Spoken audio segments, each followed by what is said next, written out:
The French Foreign Legion is one of the world's most iconic military units, known for its diverse makeup with soldiers from over 140 different nations.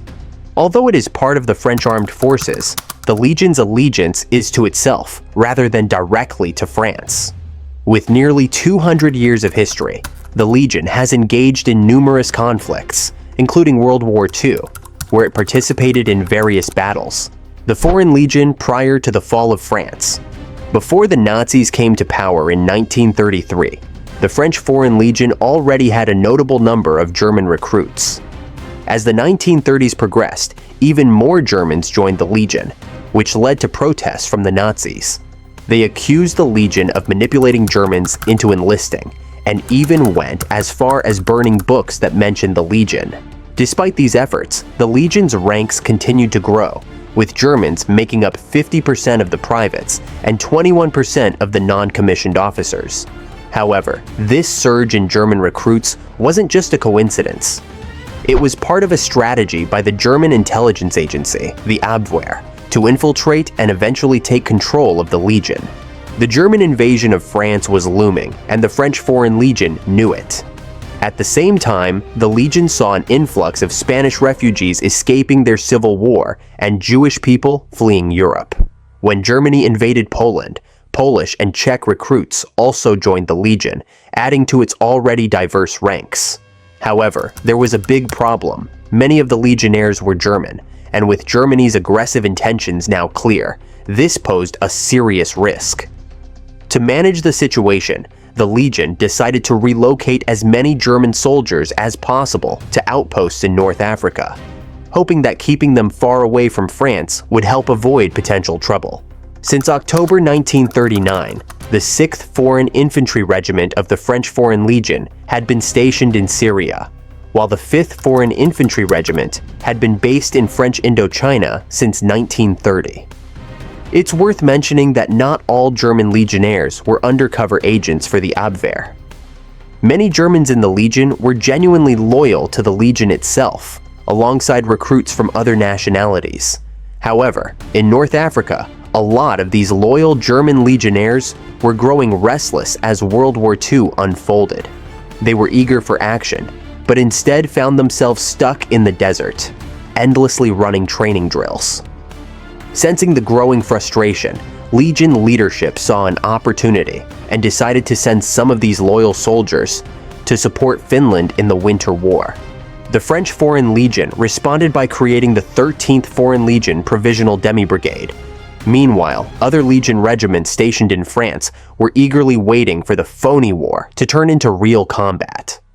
The 13th had originally been assembled to support Finland in the Winter War against the Soviets, but the conflict ended before they could arrive.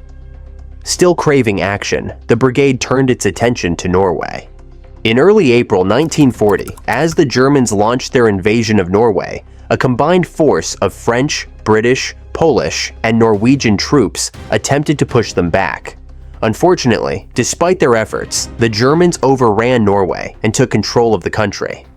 Despite losing control of Norway on land, the Allies maintained naval dominance in the Norwegian Sea and weren't about to let the Germans use the strategic port of Narvik. Backed by powerful naval support, French and Polish mountain troops, and Norwegian forces, the 13th Foreign Legion Provisional Demi-Brigade launched an amphibious assault. The Legionnaires battled fiercely against German mountain troops in Norway's icy terrain, capturing the village of Bjerkvik before advancing south toward Narvik. But when they finally reached the port, they found it deserted. The Germans had already retreated. The Legion pursued them, but before they could deliver a decisive blow, the situation in northern France had deteriorated dramatically. The 13th was urgently withdrawn from Norway to address the crisis back home. Unfortunately, like many Allied units during the Battle of France, the Legion regiments did not fare well in the ensuing chaos. The French Foreign Legion units in Europe suffered heavy casualties during the Battle of France.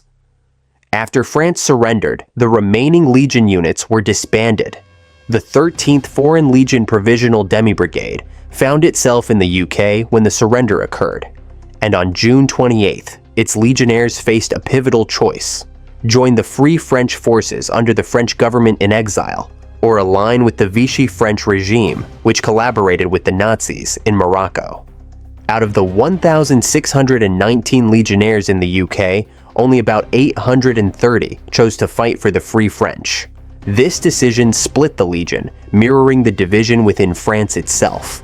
Those who chose the Free French became the 14th Foreign Legion Provisional Demi-Brigade, while the 13th ceased to exist, at least temporarily. The Foreign Legion after the fall of France. After France fell in June 1940, the newly formed 14th Foreign Legion Provisional Demi-Brigade quickly saw action, participating in the Battle of Dakar in West Africa, and further south along the African coast in Gabon. Meanwhile, the 5th Foreign Infantry Regiment, still loyal to the Vichy French regime, fought against Thailand in the Franco-Thai War. In early 1941, the 14th decided to reclaim its original identity as the 13th, believing it to be a more fitting designation. The restored 13th Brigade then joined the Free French forces in Eritrea, where they played a crucial role in the Battle of Keren.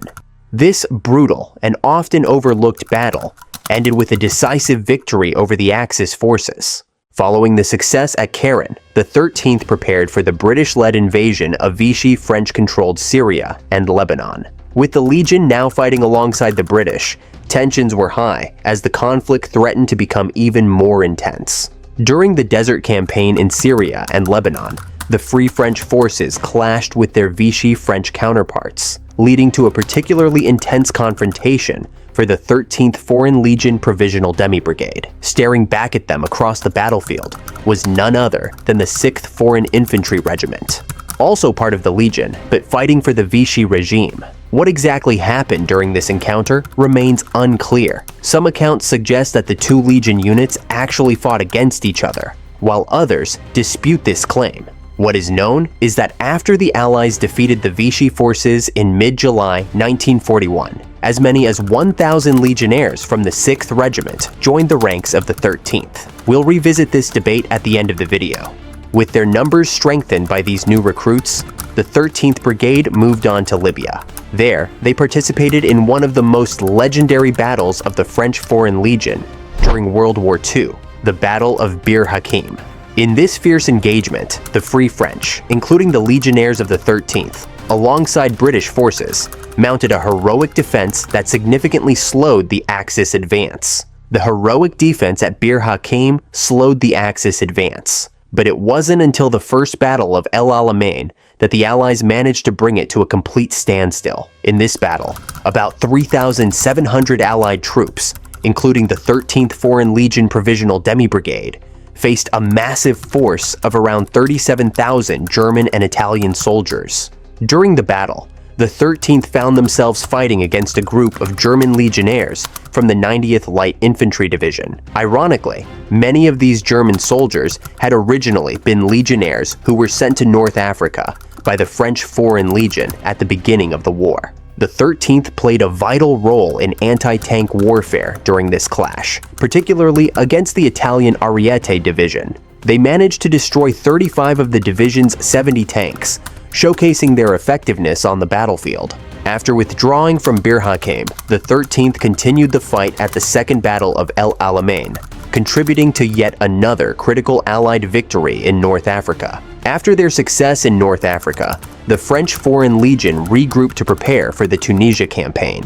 The 13th Foreign Legion Provisional Demi-Brigade joined forces with 2 regimental combat teams and a cavalry regiment to fight in Tunisia from January to May 1943. Following the campaign, these 4 units were disbanded and then restructured. When the dust settled, only 3 core units remained in North Africa: the 13th Demi-Brigade, the Cavalry Regiment, and the Foreign Legion Regimental Combat Team, which served as a catch-all unit for the remaining legionnaires. The 13th saw action in the Italian campaign for a while, but soon after, the focus of all 3 units shifted toward liberating France. It was time for revenge. The French Foreign Legion, alongside the Free French forces, the French Resistance, and other Allied nations, returned to France as part of Operation Dragoon. This operation involved a landing in southern France, which often gets less attention than the more famous Operation Overlord that occurred about 3 months earlier. The Legion engaged in intense combat, including in the notorious Colmar Pocket, and continued fighting until France was finally liberated in May 1945. While victory in Europe marked the end of World War II for many, the 5th Foreign Infantry Regiment of the Legion was still embroiled in battle in French Indochina, this time against the Japanese. The regiment suffered heavy losses and eventually withdrew. However, this was far from the end of the Legion's involvement in Southeast Asia. Just a year after the atomic bombs were dropped on Japan and World War II officially ended, tensions in Indochina flared up again, sparking the First Indochina War. The Legion plunged headfirst into this new conflict, setting the stage for yet another challenging chapter in its storied history. As always, we'd really like to hear your thoughts, especially when it comes to the debate about the supposed. We're especially curious about your take on the rumored Legion versus Legion battle during the Syria-Lebanon campaign. Do you think the 13th and 6th regiments actually ended up fighting each other? More broadly, were you aware of how deeply involved the French Foreign Legion was in World War II? And if you know any fascinating stories about their actions during the war, we'd love to hear them. Drop your thoughts and stories in the comments below. We can't wait to see what you have to share.